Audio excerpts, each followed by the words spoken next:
magiging ano po, attention to details po, lalo po sa mga drinks. Ano nyo naman po, quality ng drinks po yung ina-expect ng customer. And isa dapat yun sa mga madideliver mga sa bartender. Kasunod po, marunong po mag-entertain ng customer. Siyempre po, na hindi lang po dapat quality ng drinks. Dapat po nag-enjoy yung customer sa company na pinibigay. And I think yung skills na din po and experience sa pagiging bartender po. Kasi kung sulumain mo ma'am, hindi po kasi pwedeng yung basta timpla-timpla lang po. And next question po. Next question, most unforgettable moment po sa pag-bartender? Yung na-promote po ko yung bartender. Nakakatawa po kasi yun kasi wala po talaga akong alam sa pag-bartending po.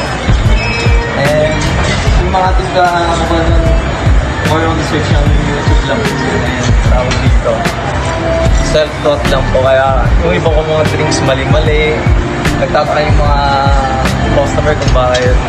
Iba yung lasa ng margarita mo, medyo maasim. Oh. And ayun po, syempre may mga tumulong din sa akin, nag-train sa akin kung paano magtimpla, kung anong lasa ng mga drinks dapat.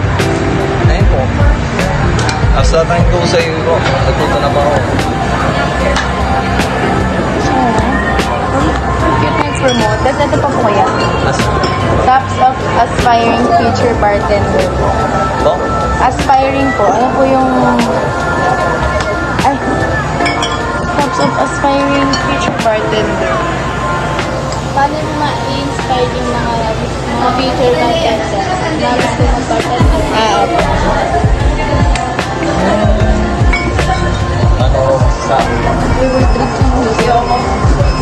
experience po, totally relax na masasabi ko na lang po kung may opportunity po sila makuha, lalo na po sa bartending po, which is madami po opportunities, pwede ka mag-ibang bansa, i-take na po nila yung advantage na yung opportunity na mag-business.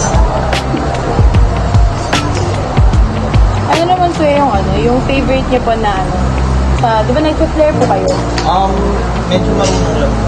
Pero yung sa, alam niyo po, ano po yung mga pinaka-favorite niyo po naggawin sa flare tender? Hindi na po kasi, dito po kasi kayo show po kami. More on flaming na po kami, nagpupula na po kami ng apoy. Oh! Yes po. Yung flare po, parang na po. Pinakagusto ko dito yung mga flaming po namin. Pag nagpapashow po kami dito, every Saturday po. Oh, so ngayon po meron, mamaya. Mamaya po ata. Ano oras po mga? Hindi ko alam sure kung papasok ko yung isang kasama. Pero kung may chance ko, magpapashow po. Alam po pag hindi ka ako madami. So delikado. Ayun lang po kuya, thank you po. Shirley Temple. And Long Island. Guys, ito yung sa mocktail. This is Shirley Temple. Wala doon siyang alak guys. So purely juice lang siya. Meron siyang cherry on top guys. Cherry on top. Lagyan natin doon.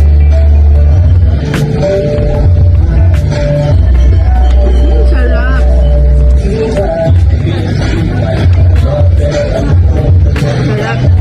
Lasa siyang Sprite na may cherry na syrup.